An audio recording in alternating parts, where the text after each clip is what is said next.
Vous avez déjà vu un mort parler? Non. Si un mort parle, les gens fuient. Pourquoi? Parce que les morts ne peuvent pas parler. Alléluia!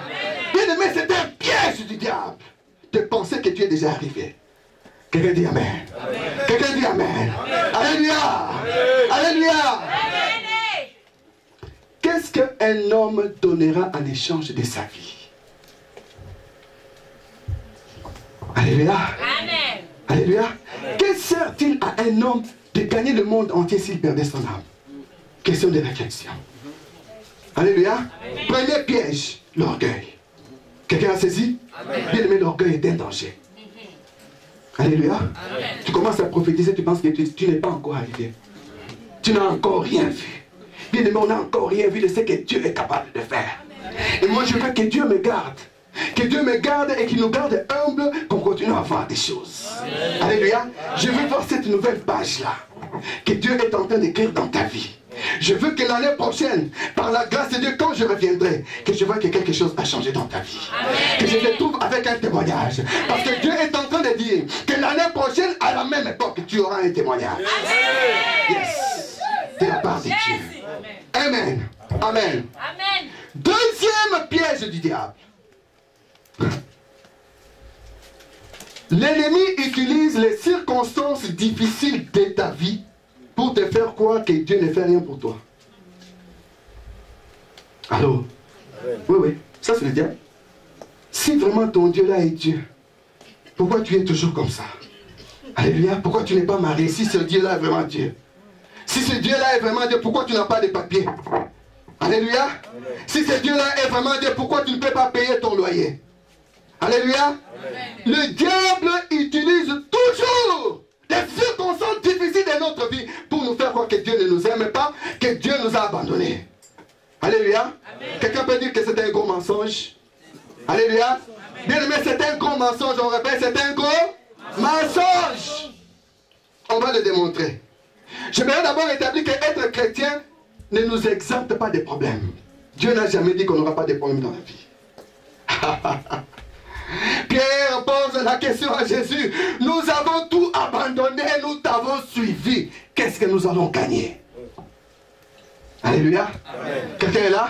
Amen. Jésus lui dit, tout ce que vous avez abandonné dans le monde, les amis, les biens, tout ça, vous allez avoir au centuple dans ce siècle ici, avec les tribulations.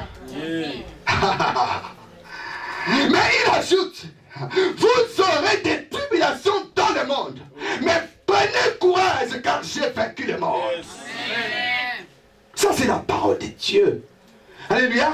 Les circonstances malencontreuses ou malheureuses de ta vie ne sont pas une indication que Dieu t'a abandonné. Quelqu'un dit Amen. Amen. Alléluia. C'est seulement une circonstance, ce n'est pas un abandon de la part de Dieu. Ce que j'ai compris de l'expérience avec Dieu, Dieu permet certaines situations dans notre vie pour nous amener à découvrir une autre dimension de lui qu'on n'a pas encore découvert. Ah! Alléluia. Yes. Il y a une dimension de Dieu que dans ta propre vie que tu n'as pas encore connue. Alléluia. Si tu y as manqué, c'est une indication qu'à un moment donné, Dieu va se révéler dans ta vie comme Jéhovah Jireh, l'Éternel qui pourvoit. Il permet la maladie pour demander dans ta vie qu'il est Rapha, l'Éternel qui guérit les maladies et les infirmités. Si tu manques de paix, il va te demander dans ta vie qu'il est Shalom, le Dieu qui donne la paix. Une dimension de Dieu que tu n'as pas encore connue. Est-ce que quelqu'un comprend? Un jour, les disciples étaient avec Jésus dans la barque. Jésus a dit, on va traverser.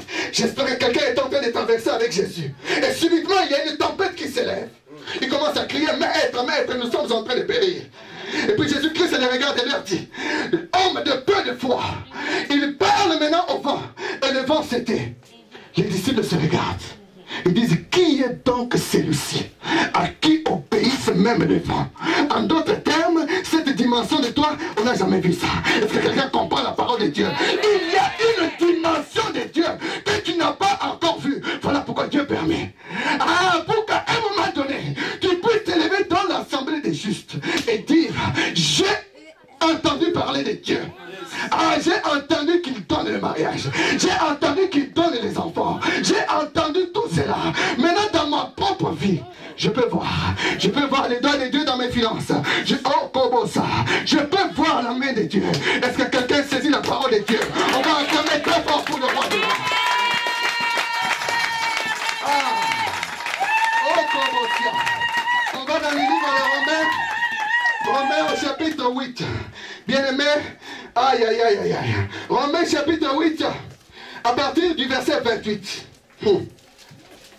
Bien-aimé, il faut comprendre et connaître la parole de Dieu. Nous avons dit hier ceci, que pour développer la crainte de Dieu, nous devons connaître la parole de Dieu. Nous devons méditer la parole de Dieu. C'est la parole de Dieu qui nous enseigne la crainte de Dieu. Quelqu'un dit Amen. Amen. Dans le livre de Romains au chapitre 8, à partir du verset 28, la Bible dit ceci. Nous savons du reste. Est-ce que quelqu'un est là? Amen. Nous savons du reste que toutes choses concourent au bien de ceux qui aiment Dieu et qui sont appelés selon ses desseins. Est-ce que quelqu'un comprend?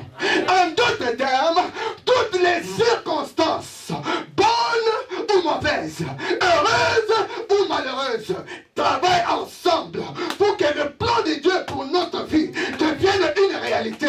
Dieu dit à Abraham, je t'appelle à être père d'une grande multitude.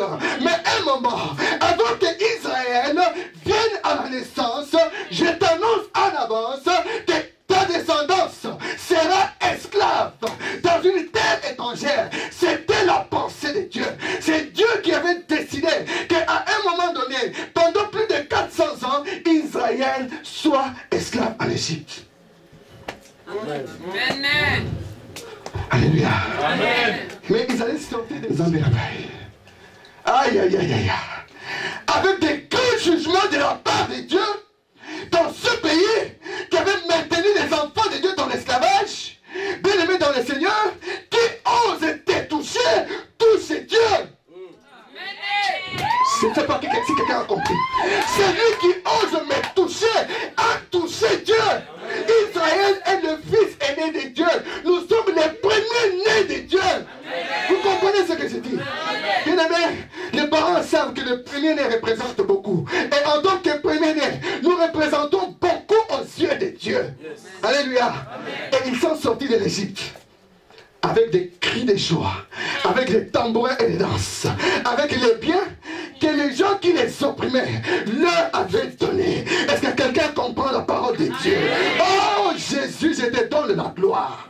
La Bible dit ceci, quand Dieu approuve les voies d'un homme, il dispose à son égard même ses ennemis. Alléluia. Alléluia. Les gardes Dieu des escaliers, les gens qui t'insultaient commencent à t'ouvrir des portes. Ils ne comprennent pas comment ils sont en train de te bénir. C'est la main de Dieu. C'est le doigt de Dieu. Il faut qu'ils sachent que le doigt de Dieu est passé dans ta vie. Est-ce que quelqu'un peut dire un grand amen? Alléluia. Amen. On va continuer. Je vais aller un peu plus bas. Plus bas dans Romains 8. 35. Qui nous séparera de l'amour de Christ? Serait-ce la tribulation ou l'angoisse? Ou la persécution ou la faim? Ou la nudité, ou le péril, ou le pain. Selon qu'il est écrit, c'est à cause de toi qu'on nous met à mort tous les jours, qu'on nous regarde comme des brebis destinées à la boucherie. Mais la Bible ne s'arrête pas là. Mais dans toutes ces choses, dans toutes ces choses, nous sommes plus que... Car j'ai l'assurance que ni la mort, ni la vie, ni les anges, ni les dominations, ni les choses présentes, ni les choses à venir, ni les puissances, ni les hauteurs, ni les profondeurs, ni aucune autre créature ne peut nous séparer de l'amour de Dieu. Bien aimé, le Dieu que nous servons est un Dieu tout-terrain. Il est Dieu dans les cieux et aucun mal. On va dans le livre des psaumes 23. Alléluia.